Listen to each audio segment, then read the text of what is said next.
जाऊया पुढच्या एका धक्कादायक बातमीकडे आणि बातमी आहे कोल्हापूरमधून। 11वी मध्ये शिकणाऱ्या धाकट्या बहिणीच्या चारित्र्यावर संशय घेऊन मोठ्या भावाने तिची हत्या केल्याचं पुढे आलंय। ओमकार लाड असं या आरोपीचं नाव आहे। आई घरात असताना सुद्धा ओमकारने रागाच्या भरात 11वी मध्ये शिकणाऱ्या त्याच्या बहिणीला ठार मारले। 11वी शिकणाऱ्या ऐश्वर्याला तिच्या मित्रमैत्रिणींचे व्हॉट्सअपवर अनेक वेळा मेसेजेस येत असत आणि यावरून ओमकार ऐश्वर्याला वारंवार ओरडत असे, तिला मारहाण सुद्धा करत असे। आईने त्याला अनेकदा समज दिली, पण सोमवारी रात्री ऐश्वर्याला पुन्हा एकदा एका मित्राचा मेसेज आला आणि त्यानंतर संतापलेल्या ओमकारने घरातल्या काठी आणि सळईने ऐश्वर्याला बेदम मारहाण केली। आईने त्याला रोखण्याचा प्रयत्न केला, पण ओमकारने संतापाच्या भरामध्ये ऐश्वर्याला इतकं मारलं होतं की तिचा जागीच मृत्यू झाला। घटनेची नोंद कोल्हापुरातल्या लक्ष्मीपुरी पोलिसांनी घेतलेली आहे। पोलिसांनी ओमकारला अटक देखील केलेली आहे। तू मित्रासोबत का फिरतेस असं म्हणून त्या चारित्र्यावर संशय घेऊन त्यानं लाकडी बांबूच्या पट्टीने तसेच लोखंडी स्टीलच्या पट्टीने पडद्याला लावणाऱ्या आपल्या बहिणीला इतकी जबरदस्त मारहाण केली की त्या मारहाणीचा मृत्यू झाला। त्या मृत्यूच्या अनुषंगानं आम्ही लक्ष्मीपुरी पोलीस स्टेशन येथे 153/2015 प्रमाणे ओंकार सुनील लाड या 19 वर्षीय युवकावर खुनाचा गुन्हा दाखल केलेला आहे। आणि या संदर्भात चर्चा करण्यासाठी सध्या आपल्याबरोबर दोन पाहुणे आहेत। एक आहेत मनोज कुमार शर्मा, जिल्हा पोलीस प्रमुख आहेत ते कोल्हापूरचे, तर डॉक्टर अश्विन भट्टड मानसोपचार तज्ञ आहेत नागपूरमधून आपल्याबरोबर कनेक्टेड। आपण दोघांचे स्वागत करूया। सर, स्वागत आहे तुमचं या बुलेटिनमध्ये। एक महत्त्वाची बातमी जी कोल्हापूरमध्ये कळतीये ती खरं तर मानवतेचा एक विद्रूप चेहरा काय असतो ते या बातमीच्या दरम्यान आमच्या समोर आलेलं आहे। मनोज कुमार सर, मी तुमच्याकडे येते। ही जी घटना कोल्हापूरमध्ये घडलेली आहे, हा जो आरोपी आहे काय तो कमी वयाचा आहे, तो मायनर आहे आणि त्यांनी कारण काय नेमकं सांगितले, काय फॅक्ट्स आहेत? त्या मुलाची वय 19 वर्ष आहे, त्यामुळे ते मायनर नाही। आणि त्या मुलाच्या जो आपण त्याचा कॅरेक्टर बघितला तर त्या मुलाचा बेसिक कॅरेक्टर असा आहे की ते इन्फिरियरिटी कॉम्प्लेक्समध्ये आहे। त्यांची बहिणी 84% घेऊन 10th मध्ये आली आणि त्याचे स्वतःचे फक्त 42% आले।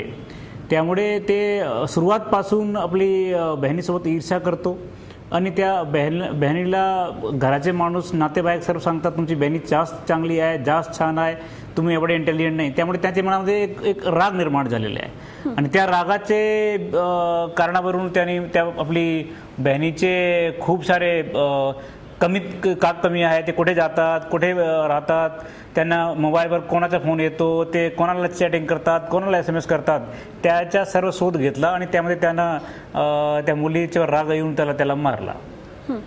अगदी मनोज कुमार सर, असे संपर्कात राहा। आपल्याबरोबर डॉक्टर अश्विन भट्टड आहेत मानसोपचार तज्ञ।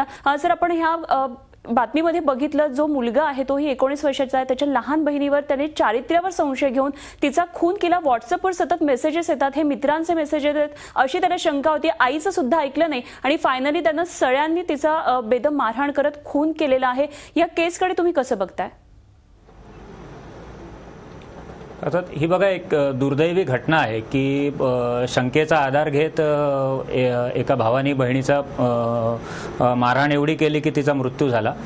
त्याच्यात सिबलिंग रायव्हलरीचा जर आपण प्रश्न घेतला तर सिबलिंग रायव्हलरी ही काही प्रमाणात बहीण भावंडांमध्ये होऊ शकते, परंतु चारित्र्यावर शंका घेणे हा प्रकार सिबलिंग रायव्हलरीमध्ये नाही येत।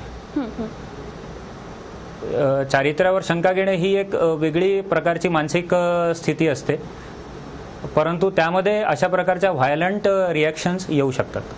अगदी सर, याचं तात्कालिक कारण या घटनेचं होतं ते म्हणजे या मुलीला वारंवार व्हॉट्सअपवर मेसेजेस होते। 11वीतली मुलगी होती। एकंदरीतच जर सध्याचं जग आपण बघितलं तर व्हॉट्सअपच्या बरोबरीनं चालणारं जग आहे। अगदी शाळकरी मुलांना सुद्धा व्हॉट्सअप किंवा इंटरनेट या गोष्टींचा वेड लागलेला आहे। अगदी त्यांच्या मनावर सुद्धा याचा परिणाम दिसून येतोय। हा सुद्धा यातला एक घटक आहे, यावर तुम्ही कसा प्रकाश झोड टाकाल? खरं तर मॅडम, मला असं वाटतं की जेव्हा स्क्रीन आली तर तेव्हाच आपण सावधान होऊन जायला पाहिजे होतं की ह्या स्क्रीन्स ॲडिक्टिव्ह होऊ शकतात मनुष्याला। तर इंटरनेट ॲडिक्शन किंवा व्हॉट्सअप ॲडिक्शन हा प्रकार आता खूप कॉमन होत चालला आहे आणि आम्हा लोकांकडे पण क्लिनिकली अशा केसेस ऑन अँड ऑफ येत राहतात आता की व्हॉट्सअप किंवा इंटरनेट ॲडिक्शनमुळे अभ्यासावर परिणाम होतोय किंवा वैयक्तिक संबंधांवर परिणाम होतोय। पण ही गोष्ट ओळखल्या जाऊ शकते. महत्त्वाचं आहे की ओळखल्या जाऊ शकते ही गोष्ट. जर पालक चांगल्या प्रकारे संवाद साधतायत मुलांशी त्यांच्या, तर ही गोष्ट ओळखल्या जाऊ शकतं. बिहेवियरमध्ये काही बदलाव येतात इंटरनेट ॲडिक्शनमुळे की जे ओळखल्या जाऊ शकतं आणि वेळीच आपण प्रोफेशनल हेल्प घेऊन तो प्रॉब्लेम सॉल्व्ह करू शकतो. अगदी. मनोज कुमार शर्मा सरांकडे जाऊया. सर, 19 वर्षाचा आहे ओमकार लाड आणि आपण त्याला आता सध्या कुठल्या गुन्ह्या अंतर्गत ताब्यात घेतलेला आहे आणि यापुढे शिक्षेचं स्वरूप किंवा एकंदरीतच हे सगळं प्रकरण पुढे कसं जाऊ शकतं? त्या मुलाला आपण 302 म्हणजे मर्डर केसमध्ये अटक केलेली आहे आणि त्या अटक करण्याच्या नंतर आपली तपास पूर्ण सुरू झालेली आहे. त्यांच्या विरोधामध्ये जो काही तपासमध्ये आपल्याला पुरावा मिळेल त्या पुरावाच्या आधारावर आपण त्यांच्या विरोधामध्ये कोर्टामध्ये चार्जशीट दाखल करू आणि त्याला मुलाला जास्त जास्त शिक्षा होईल या पद्धतीचे पण तपास राहणार. पण यामध्ये आता आपल्यासोबत मनोचिकित्सक आहे, त्यामुळे अनुपमा मला एक सांगायचे आहे, व्हॉट्सॲपवर आता तुम्ही नवीन मुलींचे ते तुम्ही ग्रुप बघितले ना, तर तुम्हाला कळेल की नवीन मुलांचे ग्रुपांचे नाम तुम्ही murder group, 302 group, killer group, कधी ते म्हणतात शॉर्ट फुटर ग्रुप. त्यांच्या जो मनामध्ये जो प्रॉब्लेम आहे ना, ते समाजामध्ये खूप विकृती निर्माण करणारी समाज आहे आणि त्या समाजाची या विकृतीचा परिणाम आपल्या समाजावर खूप मोठ्या स्तरावर दिसत आहे. मला आता या घटनामध्ये तुम्ही जर बघितला तर या घटनामध्ये त्या मुलाला फक्त सक आहे, त्या मुलीचा कुठेही संबंध नाही कुठल्याही मुलासोबत. आणि ते सक्च्या आधारावर जर कुठल्याही माणसाला जर मारायचे असेल आणि ते त्यांची स्वतःची बहिणी आहे आणि त्याला ते बहिणीच्या सोबत चांगले संबंध राहू शकतात का, त्यांचं घर चांगलं आहे, त्यांच्या घरामध्ये पैसा खूप आहे, घर काहीच कमतरता नाही, रूम वेगळे आहे, सर्व वेगळे आहे. फक्त एवढाच आहे की पुरुषवादी मानसिकता आहे, मी कुठेही जाऊ शकतो, मी कुठेही थांबू शकतो, मी कोणालाही बोलू शकतो, मला कुठलाही SMS येऊ शकतो, तुम्हाला येणार नाही का, तुम्ही मुलगी आहे. आणि मला जो तुमच्यासोबत आता येऊन बोलावा लागला त्याचं कारण एकच आहे, त्यांची आई.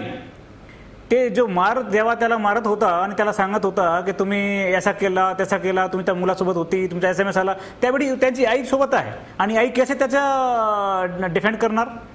जर आपले आई वडील किंवा आपले नातेवाईक स्वतः जर असं म्हणत असेल की नाही मुला आहे आणि मुली आहे, तर होणारच समाजामध्ये.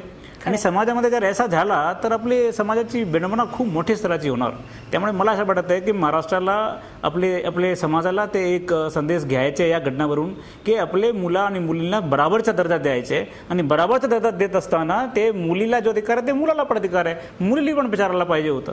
खरं, अत्यंत महत्त्वाच्या गोष्टीवर सर तुम्ही प्रकाशझोत टाकला. तर मनोज कुमार शर्मा सर, खूप खूप धन्यवाद तुमचे या चर्चेबद्दल. तसंच डॉक्टर अश्विन भट्टड, आपणही मानसोपचार तज्ज्ञ या भूमिकेतून एक वेगळ्या पद्धतीने अँगल आमच्या समोर मांडला, त्याबद्दल खूप खूप धन्यवाद दोघेही चर्चेत सहभागी झाल्याबद्दल.